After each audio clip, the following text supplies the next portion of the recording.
જામનગર જિલ્લામાં છેલ્લા 48 કલાક દરમિયાન હત્યાની ત્રીજી ઘટના બનતા ચકચાર મચી ગઈ છે. ગુરુવારે લાલપુર તાલુકાના નાંદુરી ગામમાં હત્યાનો ત્રીજો બનાવ બન્યો છે.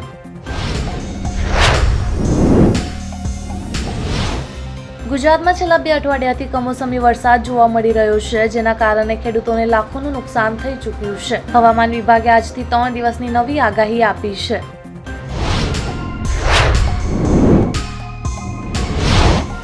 પાટણના ગણેશપુરામાંથી સામાજિક સમરસતાનું એક ઉત્તમ ઉદાહરણ જોવા મળ્યું, જ્યાં રબારી સમાજ દ્વારા સમૂહ લગ્નનું આયોજન કરવામાં આવ્યું છે, જે 26 મેના રોજ થશે.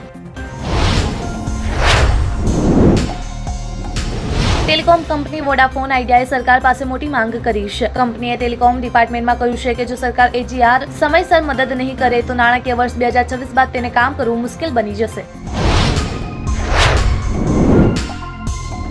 મુંબઈ એરપોર્ટ અને તાજમહેલ પેલેસ હોટલને બોમ્બથી ઉડાવી દેવાની ધમકી મળી છે. આ ધમકી મુંબઈના છત્રપતિ શિવાજી મહારાજ આંતરરાષ્ટ્રીય વિમાન મથક અને તાજમહેલ પેલેસ હોટલને મુંબઈ એરપોર્ટ પોલીસને ઈમેલ આઈડી પર મેલ દ્વારા મોકલવામાં આવી છે.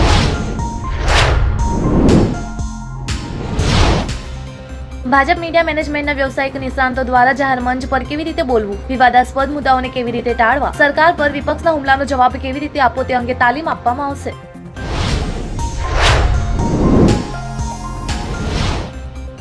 એરલાઇન કંપની ઇન્ડિગોની મુશ્કેલીઓ વધી રહી છે. સમાચાર છે કે એર ઇન્ડિયાએ ઇન્ડિગોની તુર્કી એરલાઇન્સ સાથે વિમાન લીઝિંગ સોદા પર રોક લગાવવાની અપીલ કરી છે.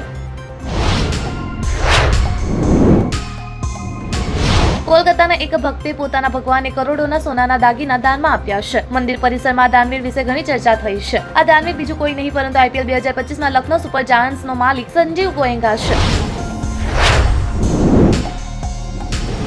રાજસ્થાનના અજમેરમાં તુર્કીથી આવતા સફરજન અને કીવી પર સંપૂર્ણ પ્રતિબંધ લાદવામાં આવ્યો છે. રાજસ્થાનના અજમેરમાં રહેતા સફરજનના વેપારી અર્જુને કહ્યું છે કે ભારત પાકિસ્તાન તણાવ પછી ત્યાંથી આવતા સફરજન અને કીવી પર સંપૂર્ણ પ્રતિબંધ છે. અમેરિકામાં ન્યૂ એલિયન્સની જેલમાંથી શુક્રવારે રાતના 10 કેદીઓએ શંખનીજ રીતે ભાગવામાં સફળતા મેળવી છે. તેમણે એક સેલના ટોયલેટના પાછળ આવેલા કણામાંથી બહાર નીકળી દિવાલ કૂદીને ભાગી ગયા છે.